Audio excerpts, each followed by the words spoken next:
يا مساء السعادة على كل حبايب قلبي اللي دايما منورين الدنيا. يلا نعمل كيكة شوكولاتة بطريقة سهلة وبسيطة جدا، ما فيهاش اي حاجة صعبة ان شاء الله. انا هعمل صينية كبيرة شوية، فنزلت ب4 كوبايات الا ربع دقيق، عشان صينيتي كبيرة. انت حسب صينيتك انت بقى تحطي، عارفة تحطي الدقيق قد ايه، والفرن برضو بيقعد بتاعك قد ايه، بيختلف طبعا من فرن لفرن. ونزلت بمعلقتين كبار كاكاو خام، كاكاو خام. ونخلت الحاجات دي كلها مع بعضيها، وبعد كده نزلت بكيس بيكنج باودر وذرة ملح.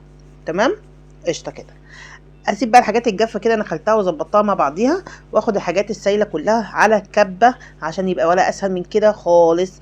نزلت بكوبايتين سكر، احنا بنحب الحاجه مسكره شويه، بتحبيها مش مسكره انت قللي السكر شويه.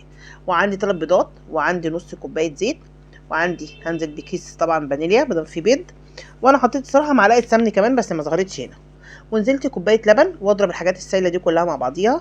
ادي الخليط بتاعنا اهو، وانزل عليه بقى بالدقيق مع الكاكاو والحاجه اللي انا ظبطاها مع بعضيها. وانت بتعجني حسيت ان هي محتاجه شويه لبن نشفت يعني ولا حاجه، او العجينه تقيله معاكي شويه، حط شويه لبن، ما يجراش اي حاجه طبعا، لحد ما تلاقي سمك العجينه زي ما انت بتحبيها او زي ما انت مظبوطه.